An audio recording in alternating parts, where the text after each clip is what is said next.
Bob Mackin, Georgia Strait.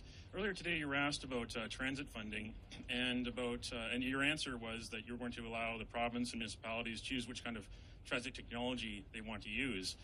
For instance, in Vancouver, where SNC Lavalin wants to build the Broadway subway, that would probably be SkyTrain, and that's proven to be a more expensive technology than other technologies.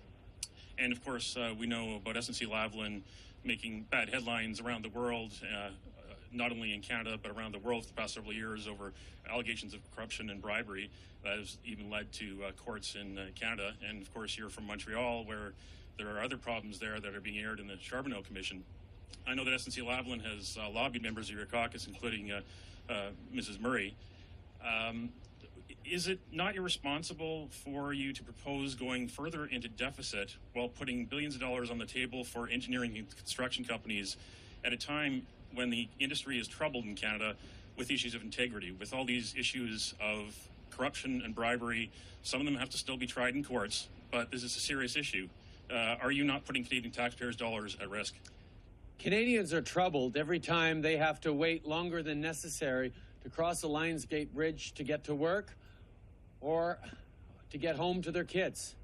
Canadians know that our refusal to invest in strong infrastructure that our economy needs to create jobs and growth is hurting our economy. Indeed, Mr. Harper's unwillingness to invest in the future of our country over 10 years has led to the slow growth and the great difficulties that Canadians are facing in terms of getting ahead. I have tremendous faith in our municipal and provincial partners to respond to the needs that Vancouverites and indeed all Canadians are facing, and removing politics from the equation in terms of how we decide what goes on a map where. The federal government shouldn't be in the business of picking and choosing projects or micromanaging bids. The federal government needs to be in the business of being a real partner, putting money on the table so provinces and municipalities can get the infrastructure that Canadians need to be more productive and have a better quality of life built.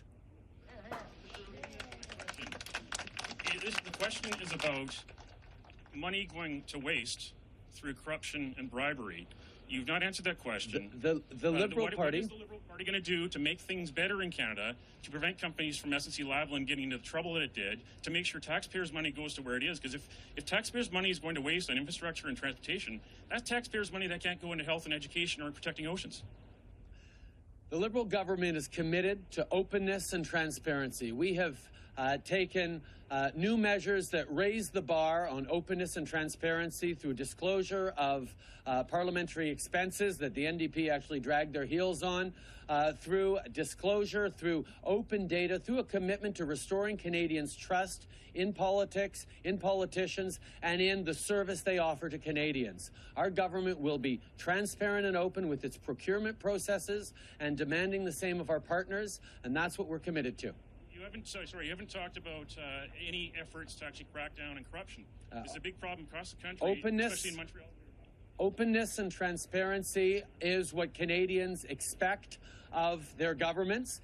They've had 10 years of the most secretive government in Canada's history with Mr. Harper, and that's why sunshine being the best disinfectant means that we're actually going to be answering Canadians' call for better government through openness, transparency, and integrity. Having a Prime Minister that tells the truth will be a nice change.